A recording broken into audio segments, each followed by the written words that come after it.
moving on to the next game that we have on our recap, the Raiders versus the Ravens. This is a ball game that really started out the weekend of the underdog here, with the Raiders coming through with a 26-23 victory over the Ravens, who at the time, and I still think the Ravens are going to be a good team. I think they're a quality team.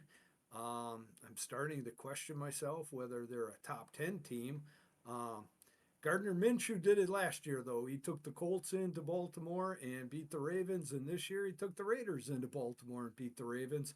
Uh, One great game, though, by Devontae Adams. Every time I looked up on the screen where the Raiders were on, Devontae was making a play.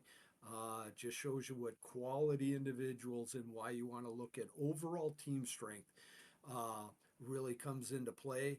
For the Ravens, they're going to have to pick themselves up, dust themselves off, because they've really got some work to do. Because that one's got to sting. They had to have that one circled as a W on their schedule before they were going in. And in the NFL, any given Sunday, you just don't know who or what's going to take place. And I think the Ravens are a little shocked. We'll see how they answer back here in week three. But what do you got to say about that one? So we did not have any bets in this game. We made the spread very close to the line, about 9.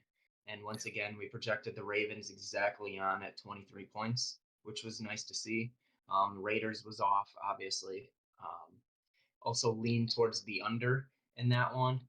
We made, like I said, we made it. What did we make? 37 is what we made the game. So not enough variance in order to have a play on it. My biggest takeaway with this game is I don't know if the Ravens know what their team identity is. I thought in week 1 against the Chiefs, Lamar was very, say, run focused. He was trying to run. Pass plays he was running.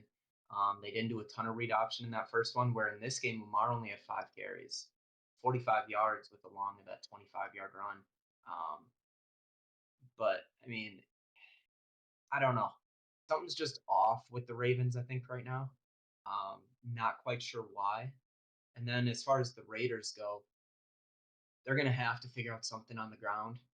Their O line Mm-hmm. isn't creating any holes. I mean, 17 carries for only 27 yards um, isn't going to be enough to get it done in a lot of weeks. And I don't think you're going to be able to rely on Gardner Minshew to go 30 for 38 consistently against good football teams and get wins.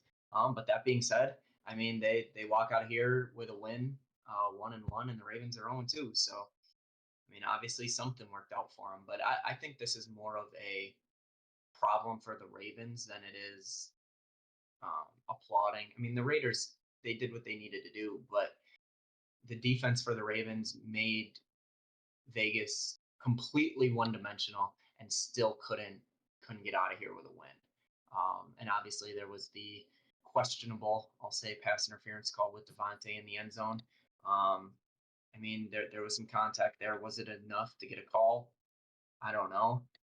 Was it as egregious as the one in the Kansas City game that we'll get into a bit later?